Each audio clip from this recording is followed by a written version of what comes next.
बाबू जगदेव प्रसाद जी के पिताजी टीचर थे, जिनको हम आज याद कर रहे हैं। और बाबू जगदेव प्रसाद जी बहुत अच्छे पढ़ने में थे, पढ़ लिख करके उनको नौकरी भी मिल गई थी,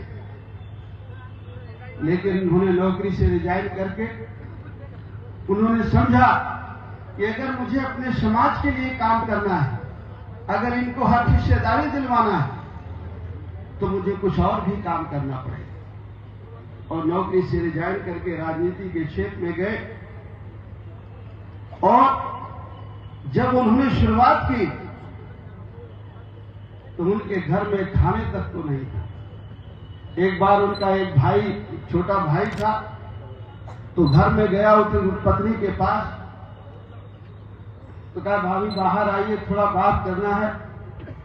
तो वो कमरे से बाहर इसलिए नहीं निकल रही थी कि वो जो साड़ी पहने थे वो बहुत जगह से फटी थी और सिली हुई थी।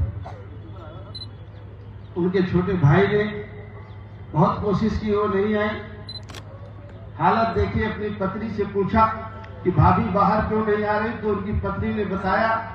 उन्होंने कहा कि एक ही साड़ी है कि कोई और है? कहा नहीं, एक और है। तो उसको बाई चांस सदा कदा कहीं जब मजबूरी में जाना पड़ता है तो पहनती। ऐसी हालत में उनका परिवार रहा, उनकी पत्नी रही, और फिर भी उन्होंने हमारे लिए संघर्ष किया। और संघर्ष किया, उनका ही नारा था 100 में 90 शोषित है, 90 भाग हमारा है।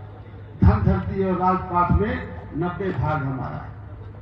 ये नारा उनका ये था कि हम 100 में 90 गरीब लोग हैं। अगर हम 100 लोग हैं तो 90 हम गरीब हैं, लेकिन देश के निर्माण में हमारा 90% का योगदान है, हमारी मेहनत है।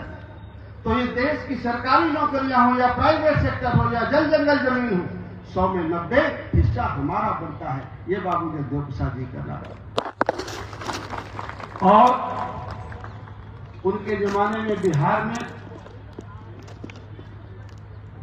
1 बीघे में 5 गट्ठा जमीन, 5 बिस्वा जमीन की फसल जिमीदारों को हाथी चराने के लिए दिया जाता था। 5 गठिया कहते थे। आप अगर 1 बीघा खेत है तो 5 बिस्वा जिमीदार आपकी फसल में हाथी चराएगा।